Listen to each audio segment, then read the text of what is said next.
नमस्कार दोस्तों। पूरे देश में अगर कोई राज्य का चुनावी चर्चा था तो वह था बिहार।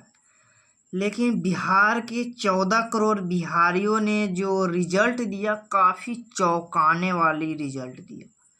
देख सकते हैं, जेडीयू को 12 सीटें और भाजपा को 12 सीटें, एलजेपी को 5 और आरजेडी को खाते में 4 और इंडियन नेशनल कांग्रेस को 3 और सीपीआई को 2 सीटें मिलती है, जो काफ़ी चौंकाने वाला रिजल्ट बिहार इस बार देती है। चलिए, बिहार के कुछ निर्दलीय प्रत्याशी हैं, हम उनके बारे में कुछ आपको बताना चाहेंगे। बिहार में कई सीटों की ज़्यादा चर्चाएं थी, जिसमें एक सीटों की चर्चाएं थी पूर्णिया सीट। चलिए, आपको पूर्णिया सीट की दिखाते हैं क्या है हालत। पूर्णिया सीट को आपको हम दिखाना चाहेंगे पूरी इलेक्शन कमीशन के वेबसाइट के माध्यम से। चलिए, आपको दिखाते हैं। पूर्णिया से पप्पू यादव यानी कि राजेश रंजन जी 23,847 वोटों से जीत चुके। पप्पू यादव जी ना ही कोई पार्टी में थे और निर्दलीय प्रत्याशी थे। उसके बाद सेकेंड नंबर पे है जनता दल के प्रत्याशी संतोष कुमार। उन्होंने 23,847 वोट से हार चुके हैं। और थर्ड नंबर पर राष्ट्रीय जनता दल यानी कि आरजेडी के प्रत्याशी बीमा भारती, जो लगभग 54,000 कुछ वोटों से हार चुकी है। ये पूर्णिया सीट वास्तव में एक चर्चा का विषय हो गया था।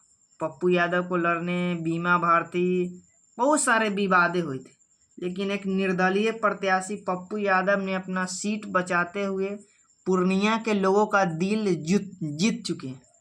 चलिए, आगे आपको कुछ और ही निर्दलीय प्रत्याशी के बारे में आपको हम बताते हैं।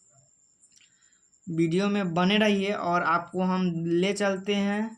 बिहार की एक हॉट सीट बनी हुई थी काराकाट। काराकाट जो लगभग इतना चर्चा, जो बिहार ही नहीं पूरे देश में चर्चा का विषय बना है। काराकाट सीट वास्तव में एक चर्चा का विषय बन चुका था। चलिए, आपको हम दिखाते हैं, ले चलते हैं काराकाट में। और वहाँ से एक निर्दलीय प्रत्याशी थे पवन सिंह। पवन सिंह के आने के बाद काराकाट में इतनी चर्चा कि पूरी सोशल मीडिया पर आप चर्चा ही चर्चा देख सकते हैं। और एक आरजेडी के गठबंधन से सीपीआई के प्रत्याशी होते हैं राजा राम सिंह, और एनडीए गठबंधन के प्रत्याशी होते हैं उपेंद्र कुशवाहा जी। और ये लड़ाई वास्तव में त्रिकोणीय हो जाता है। और त्रिकोणीय इस प्रकार की निर्दलीय प्रत्याशी आ जाते हैं 2 नंबर पे। और हम पूरी जानकारी आपको देंगे। चलिए, आपको हम दिखाते हैं काराकाट सीट। चलिए, देख सकते हैं यह बिहार की काराकाट सीट, जो काफ़ी हॉट सीट बना हुआ था। चलिए, आपको हम काराकाट ले चलते हैं और काराकाट की सीटों की चर्चा करते हैं। काराकाट वास्तव में पूरे देश में चर्चा का विषय बन चुका था। काराकाट पावर स्टार, भोजपुरी के पावर स्टार पवन सिंह जी को आने के बाद काराकाट में एकदम चर्चा ही चर्चा था।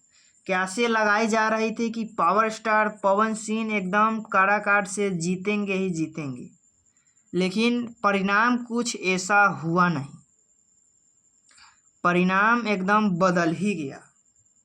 उपेंद्र कुशवाहा जी तीसरे नंबर पे चले गए, जो इंडिया गठबंधन के प्रत्याशी थे और इंडिया गठबंधन से जीत गए। ये थे बिहार का काराकाट का, और आप देख सकते हैं ये काराकाट का, बिहार के काराकाट। चलिए, और आपको हम दिखाते हैं बिहार के और अन्य सीटों की, जो कहाँ से कितनी आई। और आपको हम दिखाएंगे, एक सीट थी नवादा में एक भोजपुरी सिंगर शिवेश मिश्रा चुनाव लड़ते हैं, जो किसी भी पार्टी से नहीं, बिना पार्टी से। उनकी चर्चाएं न जाने कई नंबर पे है, आप देख ही सकते हैं। गुंजन सिंह देख सकते हैं। गुंजन सिंह लगभग चौथे नंबर पर रहते हैं और 38,926 वोटों से पीछे हो जाते हैं। उनको वोट कितना मिलता है, चलिए आपको हम दिखाते हैं।